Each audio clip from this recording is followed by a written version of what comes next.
Hey, welcome to an LA Life podcast. Glad you are with us. Don't know what's going on. Some of you may be on fall break. Some of you may have just finished fall break. Some of you are anticipating fall break. So kind of depends on what that looks like. And that only is if you have school-age kids. Some of you may be watching and you've just gone through the hurricane. I know we've got people that watch some stuff down in Florida. And so hopefully you are recovering, getting things back together. I'm hoping that all is going well for you. But here we are. I want to just give you something really quick. We're finally going to finish chapter 13 this coming week in church.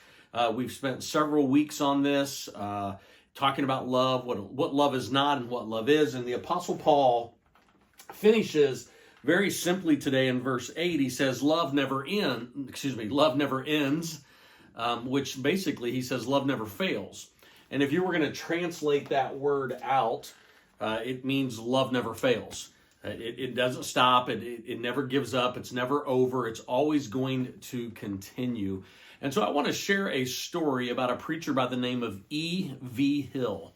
E.V. Hill was preaching out in California, and in the late 1990s, there was the Watts riots, the Watts race riots. And E.V. Hill, as a preacher, he was speaking to both sides of the riot. He was trying to talk to both sides to get them to come together and find a common ground and to be able to love one another. Well, in his attempt to do well, what happened was somebody got upset, which typically happens, but they got upset and they actually made a bomb threat.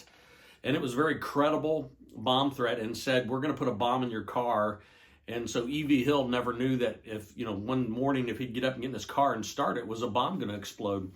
And so one morning he wakes up and he notices his wife is gone. And he calls out for her. She doesn't answer.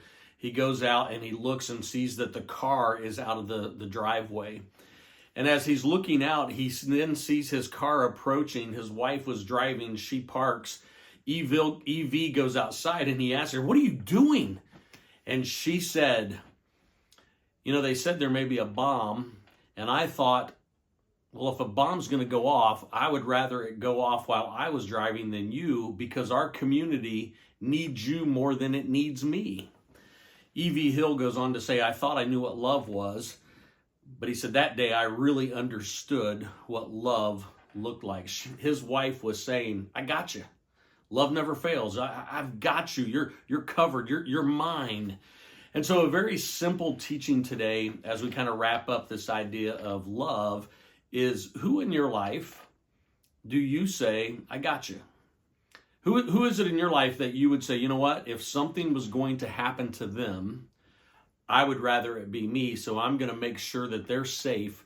I'll take on what could be something unsafe so that they're going to be okay. That's how much I love them. So who would that be? What does that look like for you on this midweek teaching as we finish up on this coming Sunday, the love chapter in chapter 13 of 1 Corinthians? Because Paul says, as he ends that, he says, love never ends. It never fails. In fact, at the very last verse, he says the greatest of these is love.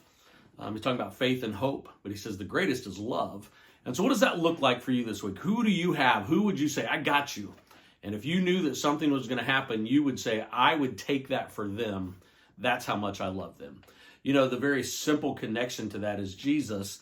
Jesus knew that we needed help. Jesus knew that we would not survive. And so he stepped into our place.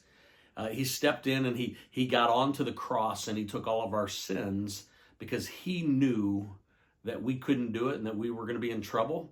And he said, this is how much I love you, as I'd lay my life down for you. There you go. Simple teaching this week. Hopefully you'll join us. We'll be here at 9 o'clock, 10:30. Love you guys. Have a great day.